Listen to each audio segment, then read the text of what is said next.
ประชาธิปไตยอยู่ในเวเนซุเอลาอยู่ก็ตามความยุ่งยากลำบากสำหรับสาวเวเนซุเอลายังบ่ได้มีห้องหอยแสดงให้เห็นว่าจะยุติลงในไวๆนี้แต่อย่างได้เลยวรรณซ่อนแก้วดารา VOA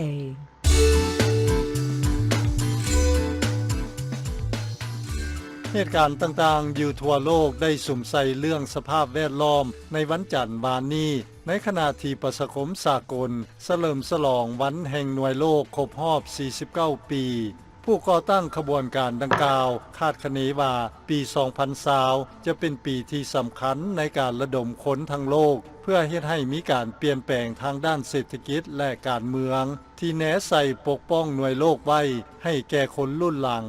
ซาลาดิกา6นักข่าวของ VOA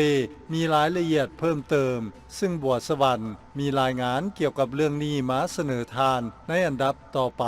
วิทยาศาสตร์แสดงบอกว่าการกระทำของมนุษย์กำลังเฮ็ดให้หน่วยโลกตกอยู่ในสภาพอันตรายและพวกนักเคลื่อนไหวพากันเรียกร้องให้มีการดำเนินความพยายามเพื่อต้าวปิ้นทาเอียงที่เฮ็ดให้สัตว์ตายนำมหาสมุทรเหือดแห้งไปเฮ็ดให้สั้นน้ำก้อนเปื่อยสลายและเป็นภัยข่มขู่ต่อคนในประชาคมต่างๆนั้นพวกนักวิทยาศาสตร์ต้องติว่าย่อนมีการปล่อยอายกับบอนออกไปจึงเฮ็ดให้เกิดสภาพโลกร้อนเอาซึ่งเป็นสิ่งหนึ่งที่พวกผู้นำทางการเมืองและเศรษฐกิจจำนวนหนึ่งปฏิเสธว่าบ่แม่นนั้นองค์การ NASA ได้ใช้วันครบรอบ 49 ปีของวันแห่งหน่วยโลกในวันจันทร์ผ่านมาเพื่อส่งรูปภาพทางดาวเทียมที่แสดงให้รู้ว่าที่จริงแล้วอายกับบอนไดออกไซด์ได้เฮ็ดให้โลกร้อนเอาขึ้นอีหลีท่านคาร์โลส เดล คาสติโลนักวิทยาศาสตร์ขององค์การ NASA กล่าวเป็นภาษาสเปนว่า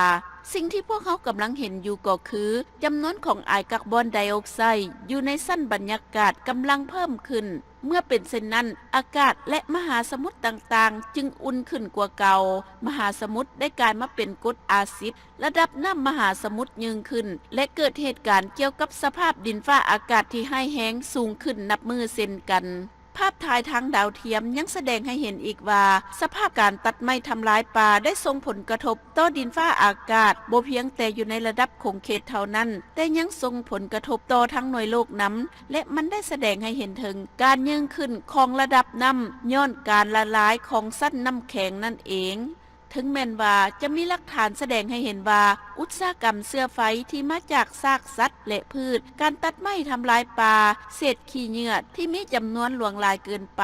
และกิจกรรมอื่นๆของมนุษย์สร้างความเสียหายให้แก่หน่วยโลกก็ตามแต่ว่าบรรดาผู้นำของโลกที่ถูกกดดันจากภาคส่วนอุตสาหกรรมที่สร้างผลกำไรพากันเมินเสยต่อหรือบอกก็ถึงขั้นปฏิเสธต่อหลักวิทยาศาสตร์นั้นแต่ว่าคนรุ่นนมกลัวกลับเป็นห่วงต่อสภาพการของหน่วยโลกที่พวกเขาเจ้าจะได้สืบต่อรักษาไว้นั้นนางเกรธา ธันเบิร์กนักเรียนสวีเดนคนหนึ่งได้กลายเป็นใบหน้าของขบวนการเคลื่อนไหวของนักเรียนระดับโลกนางได้ขึ้นกล่าวอยู่ในกองประชุมครั้งหนึ่งอยู่ในนครลอนดอนในวันอาทิตย์ผ่านมาที่ชื่อว่าการขัดขวางต่อการสูญหายไป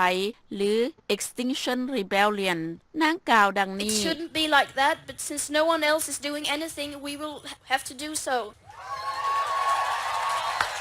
มันบ่ควรจะเป็นเช่นนั้นเลยแต่ย้อนว่าบ่มีผู้อื่นเฮ็ดอันใดเลยพวกเขาต้องได้เฮ็ดเช่นนั้นและพวกเขาต่อสู้แบบบ่หยุดบ่ยั้งเลยพวกเขาจะบ่ยอมยุติการต่อสู้เพื่อโลกหน่วยนี้และเพื่อพวกเขาเองเพื่ออนาคตของพวกเขาและเพื่ออนาคตของลูกและของหลานพวกเขาในวันที่22เมษายนปีหน้านี้จะเป็นวันครบรอบ50ปีของการสร้างตั้งวันแห่งหน่วยโลกท่านเดนิส เฮสที่ช่วยในการก่อตั้งขบวนการดังกล่าวในปี 1970 นั้นเว้าว่าปี 2020 จะเป็นปีที่สำคัญหลายสำหรับขบวนการเคลื่อนไหวด้านดินฟ้าอากาศของโลกท่านกล่าวดังนี้เป้าหมายสำหรับวันแห่งหน่วยโลกปี 2020 ก็คือเพื่อระดมเอาการเคลื่อนไหวอย่างกว้างขวางที่สุดเท่าที่จะเฮ็ดได้ท่านเฮสกำลังเฮ็ดเวียกร่วมกับบริษัท Twitter และบริษัทสื่อสังคมออนไลน์อื่นๆเพื่อนำเอาโครงการริเริ่ม Vote Earth ซึ่งแปลว่าเลือกเอาหน่วยโลกนั้นมาเริ่มต้นให้เคียงคู่ไปกับการเลือกตั้งปี 2020 ของสหรัฐพร้อมทั้งการเลือกตั้งต่างๆที่จะมีขึ้นใน60ประเทศใน2ปีข้างหน้านี้ โครงการริเริ่มนี้แม่นแน่ใส่เฮ็ดให้เรื่องสิ่งแวดล้อมเป็นปัญหาที่สำคัญอันหนึ่งสำหรับพวกที่ไปปลอนบัตรเลือกตั้งท่านเฮสเว้าอีกว่าความก้าวหน้าในด้านการแต่งงานของคนหักหวมเพศหรือพวกกระเทยอยู่ในอเมริกาการควบคุมปืนในนิวซีแลนด์เมื่อมมานี้และการเคลื่อนไหวในระดับโลกที่เฮ็ดก่อนหน้านั้นเพื่อแก้ไขหูหัวในชั้นโอโซนแสดงให้เห็นว่าคนสามารถเปลี่ยนทัศนคติได้บัวสวรรค์ VOA ท่านผู้ฟังโปรดทราบในรายการชีวิตชาวลาวในต่างแดนสำหรับแรงวันพฤหัสมื้อนี้ VOA ลาวจะนำเอาการสัมภาษณ์กับยะนางคำศรีศรีหาราชผู้ที่เป็นทั้งนางพยาบาลผู้บริหารและเจ้าของบ้านดูแลผู้เฒ่า3แห่งในรัฐแคลิฟอร์เนียอย่าพลาดหาโอกาสติดตามรับฟังให้ได้ขอขอบใจ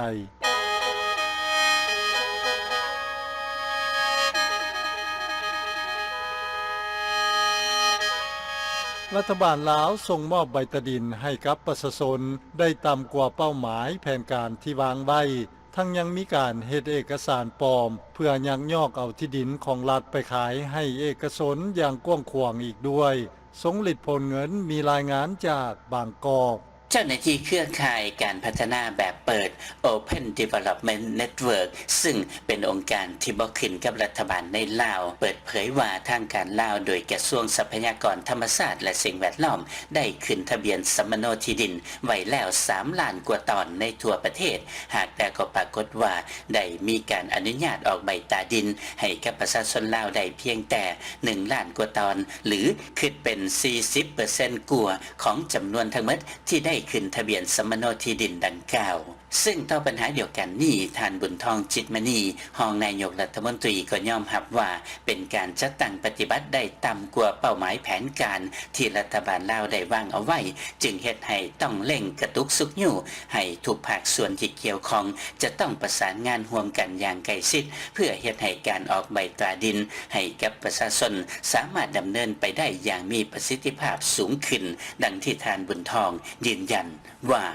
ปัญหาเกี่ยวกับสภาพที่ดินมหอดปัจจุบันเกี่ยวกับการออกใบตาดินทางกระทรวงก็คือคะแนนการอยู่แผงอยู่เมืองให้เอาใจใส่แต่ว่าก็โซเล่กันน้อยนึงว่าได้ขึ้นสมโนดินแล้วในทั่วประเทศประมาณ3ล้านปลายต้นแต่ว่าได้ออกใบตาดินแท้นี่ก็ประมาณล้านปลายต้นก็คือเสียดายประมาณ 40% เท่านั้นแหละส่วนท่านสมมาตรพลเสนารัฐมนตรีว่าการกระทรวงทรัพยากรธรรมชาติและสิ่งแวดล้อมก็ยอมรับว่าการคุ้มครองที่ดินของรัฐบาลยังบ่มีประสิทธิภาพทางยังกลายเป็นช่องว่างเฮ็ดให้มีการยักยอกเอาที่ดินของรัฐบาลไปขายให้ภาคเอกชนลาวและชาวต่างชาติที่ลงทุนในลาวอย่างกว้างขวางอีกด้วยย้อนว่าลาวยังบ่มีแผนแม่บทเกี่ยวกับการจัดสรรที่ดินแห่งชาติจึงเฮ็ดให้บ่มีหลักการรวมของการจัดตั้งปฏิบัติที่ได้มาตรฐานเดียวกันในทั่วประเทศคันเมื่อมีการยักยอกเอาที่ดินของรัฐและประชาชนหลายขึ้นจึงเกิดการบ่เชื่อมั่นต่อภาครัฐ